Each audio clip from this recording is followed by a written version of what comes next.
HIV అన్న AIDS అని ఒకటే, అది అందరికి తెలియాలి. ఎయిడ్స్ వ్యాధి తగ్గాలంటే పూర్తిగా క్యూర్కి మాత్రం మందులు లేవు, ఎవరైనా చెప్తే తప్పు.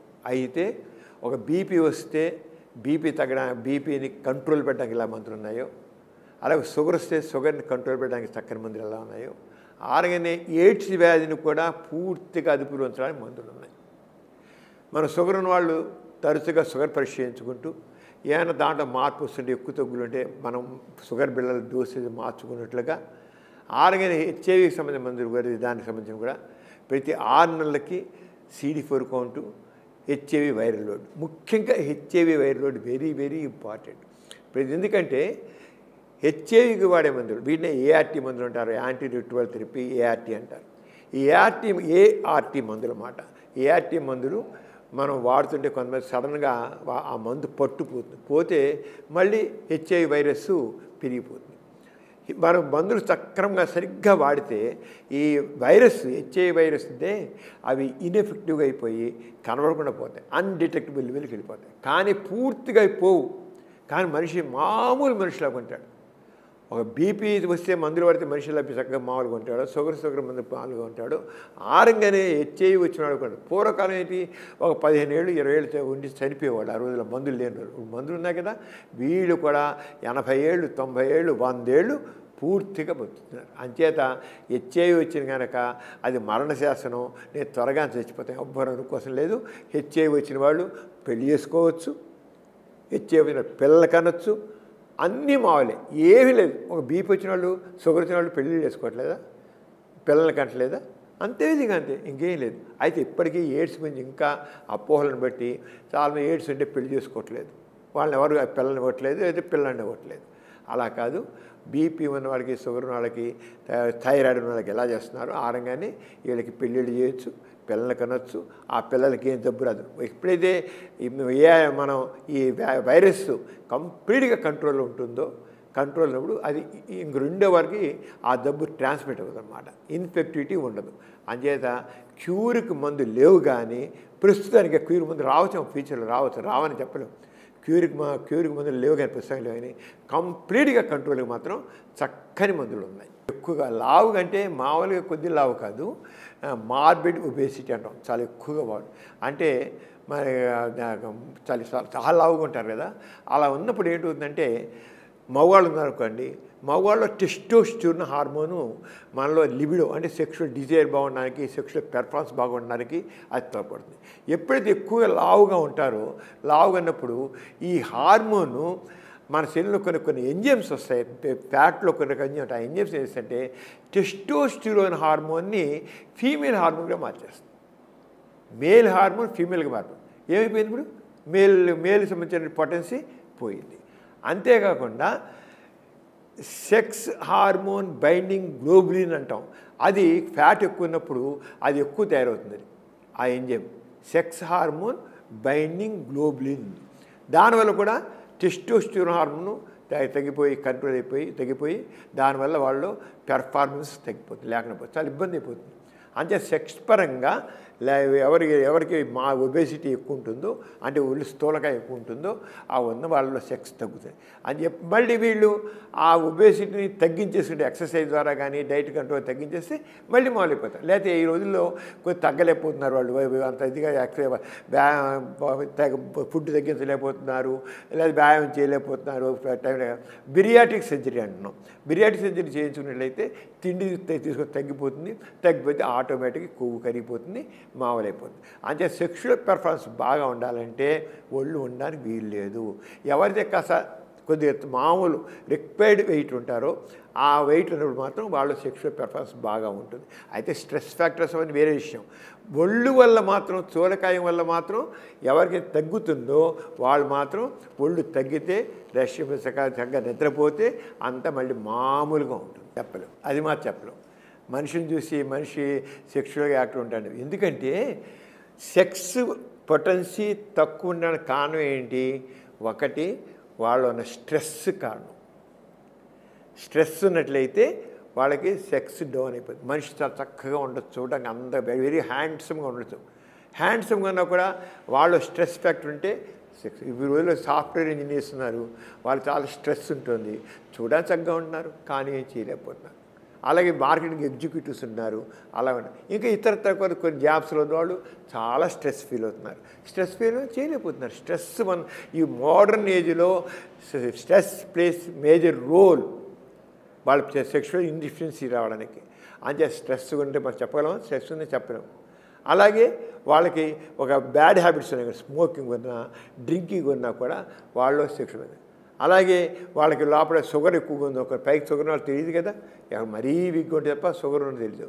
షుగర్ ఎక్కువ ఉంది అనుకోండి, షుగర్ కూడా తగ్గిపోతుంది, షుగర్ కంట్రోల్ లేకపోయినా వాళ్ళు అవుతుంది. అంతే మనుషులను చూసి వాళ్ళ సెక్షువల్ పెర్ఫార్మెన్స్ పని చెప్పడం. సెక్షువల్ పెర్ఫార్మెన్స్ వల్ల హార్మోన్స్ టెస్టోస్టెరాన్ హార్మోన్ తక్కువ ఉందనుకోండి వాళ్ళకి జరుగుతుంది. అలాగే ప్రోలాక్టిన్ హార్మోన్ ఎక్కువ ఉందనుకోండి సెక్స్ తక్కువ ఉంటుంది. థైరాయిడ్ హార్మోన్ ఉందనుకోండి స్ట్రెస్ తగ్గిపోతుంది, సెక్స్ తగ్గిపోతుంది. అలాగే కొలెస్ట్రాల్ ఎక్కువ ఉందనుకోండి సెక్స్ తగ్గిపోతుంది. అంతే ముఖం చూసి మనం చెప్పలేము, వాళ్ళు పరీక్ష చేసి చెప్పాలి. అంచేత ముఖం చూసేసి కారంగా చూసి అబ్బో మనిషి బాగున్నాడు, చక్కగా ఉన్నాడు, చక్కగానే మాట్లాడుతున్నాడు కదా, అవి చక్కగా పనికి వస్తాయంటే అది జరగదు, అది చెప్పలేము. మనిషి చూసి మాత్రం చెప్పలేము. మొటిమలు తగ్గడానికి సెక్స్లో యాక్టివ్ సంబంధం లేదండి. మొటిమలు రావడానికి ఏంటంటే ప్రధాన కారణం ఏంటంటే యాండ్రోజెన్స్. ఈ సాధారణంగా మగపిల్లల్లో కానీ ఆడపిల్లలో కానీ యుక్త వయసు అంటే 14-15 సంవత్సరాల జరికల్లా ఈ యాండ్రోజెన్స్ ఆడపిల్లలు కూడా వస్తాయి, మగవాళ్ళు కూడా ఉంటాయి.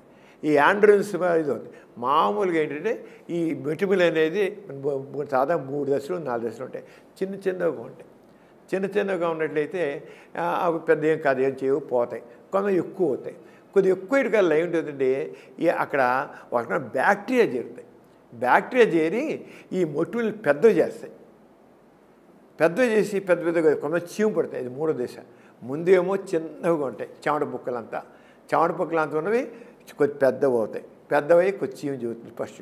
తర్వాత ఇంకా పెద్దవి అయిపోతాయి, కందిగింత అయిపోతాయి. అలా ఇంకా 4 బాగా పెద్ద అయిపోతాయి. వీటికి ఆ బ్యాక్టీరియా వల్ల వస్తున్నమాట. అది ఎప్పుడైతే మొటిమలు ఎక్కువగా ఉంటాయో, మొటిమలు ఎక్కువ ఉన్నప్పుడు మనం దానికి డాక్సైకిల్ కానీ ఎజిత్రోమిసిన్ కానీ టెట్రాసైకిల్ కానీ డాక్టర్ సలహా మీద ఒక కోర్సుగా వాడాలి. కోర్సుగా వాడితే ఇది అవుతుంది. ఇంకా డైట్ కంట్రోల్ ఒకటి ఏంటంటే స్వీట్స్ తగ్గించాలి, కార్బోహైడ్రేట్ పిండి పదార్థాలు తగ్గించాలి. అదే అంతే సెక్స్లో యాక్టివ్గా ఉన్న బట్టి పెరుగుతాయని కాదు. జనరల్గా మొటిమలు 13-14 సంవత్సరాల వయసులో మొదలయ్యి 20-24 సంవత్సరాల వరకు ఉంటాయి. సాధారణంగా 20 ఏళ్ళు లేకుండా తర్వాత నిదానంగా బయట తగ్గిపోతుంటాయి. అంటే ఆ టైంలో యాండ్రోజెన్స్ ఎక్కువ ఉంటాయి, ఆడపిల్లలు మగపిల్లలు ఎక్కువ ఉండి అలసాయి.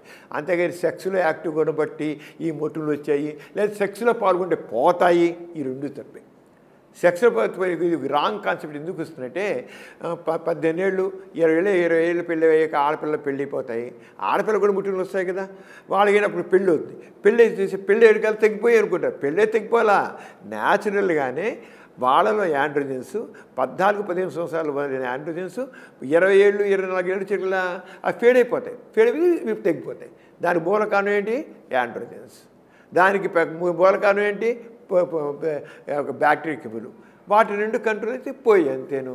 అంతే సెక్స్లో పాల్గొనడానికి దీనికి సంబంధం లేదు. సెక్స్లో యాక్టివ్ అంటే స్కిన్ గ్లో అనేది సెక్స్కి సంబంధం లేదు, కానీ ఫేస్ మాత్రం చక్కగా ఉంటుంది. ఎందుకు ఉంటుందంటే సెక్స్లో పాల్గొనడానికి ఫీల్ గుడ్ హార్మోన్స్ లిబరేట్ అవుతాయి. ఫీల్ గుడ్ హార్మోన్స్ ముఖంలో ఒక రకమైన సంతోషాన్ని ఇస్తాయి. మనిషి ఎవరైతే సెక్స్లో పాల్గొంటారో వాళ్ళ ముఖంలో ఒక రకమైన హ్యాపీనెస్ కనబడుతుంది, ఒక తృప్తి కనబడుతుంది, ఒక సంతోషం కనబడుతుంది. ఆ ప్లెషర్ ఆ ఫేస్లో కనబడుతుంది. ఎప్పుడైనా సరే మనిషి ఏమో ముఖంలో ఒక మనం చూడండి, ఎవరైనా సరే అబ్బా ఏంటి ఇంత సంతోషంగా ఉన్నావు, ఏంటి నీకు అని అంటుంటారు. అదేంటంటే వాడికి ఒక సంతోషమైన విషయం ఒకటి జరిగింది.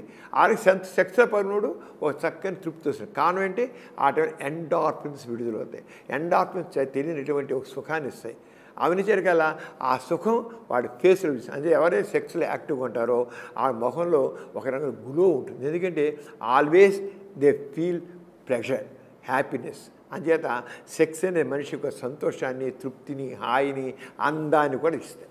సాధారణంగా మగపిల్లల్లో 12 ఏళ్ళు 14 ఏళ్ళ వయసులో 80% మగపిల్లల్లో కోవా బిళ్ళంత రొమ్ములు ఉంటాయి. అవన్నీ ఏంటంటే ఈస్ట్రోజన్ అండ్ టెస్టోస్టెరాన్ యొక్క ఇంబ్యాలెన్స్ వల్ల వస్తుంది. సాధారణంగా మగపిల్లలు అందరూ 80% మీద ఉంటాయి, కానీ 14 ఏళ్ళు వచ్చేటికల్లా వాళ్ళల్లో టెస్టోస్టెరోన్ హార్మోన్ ఉత్పత్తి ఎక్కువైపోతుంది. దాంతో ఈ హార్మోన్ ఇంబ్యాలెన్స్ పోయి తగ్గిపోతాయి ఆటోమేటిక్గా. కొంతమందిలో మాత్రం ఈ హార్మోనల్ ఇంబ్యాలెన్స్ కరెక్ట్ అవ్వదు. కరెక్ట్ కాకపోయేటికల్లా ఇవి పెరిగిపోతాయి, బొచ్చుదాయి పెరిగిపోతాయి. ఆడవాళ్ళలాగా మగవాళ్ళు కూడా దీన్ని గైనకోమేస్టియా అంటారు. గైనకోమేస్టియా అంటారు. అంటే ఆ మగవాళ్ళకు కూడా ఆడవాళ్ళ రొమ్ములు రావడం. దానికి కారణం ఈస్ట్రోజన్ అండ్ టెస్టోస్టెరోన్. ఈ రెండింటికి ఇంపారు. మగవాళ్ళలో కూడా ఈస్ట్రోజన్ హార్మోన్ ఉంటుంది. అది సాధారణంగా ఎంతవరకు ఉంటుంది? ఈస్ట్రోజన్ హార్మోన్ 10 ఏళ్ళు 12 ఏళ్ళ వరకు కొద్దిగా ఉంటుంది. కానీ తర్వాత లేకుండా పోతుంది, టెస్టోస్టెరోన్ డామినేషన్ అవుతుంది. కానీ ఎవరైతే ఇంబ్యాలెన్స్ వస్తుందో అక్కడ మాత్రం గైనకోమాస్టియా వచ్చి ఒకసారి అందుకుందంటే ఇక పెరిగిపోతూ ఉంటుంది అన్నమాట. అంతేగాని ఎక్కువగా ఉంటే మాత్రం మందులతో తగ్గదు. అసలు మందులతో తగ్గవి. చిన్నపిల్లల్లో 12 ఏళ్ళు 13 ఏళ్ళలో వచ్చేదేమో టెస్టోస్టెరోన్ రాగానే తగ్గిపోతాయి. కానీ తర్వాత పెరిగేవి మాత్రం ఇక సర్జరీ చేసి దాన్ని తీసేయాల్సిందే.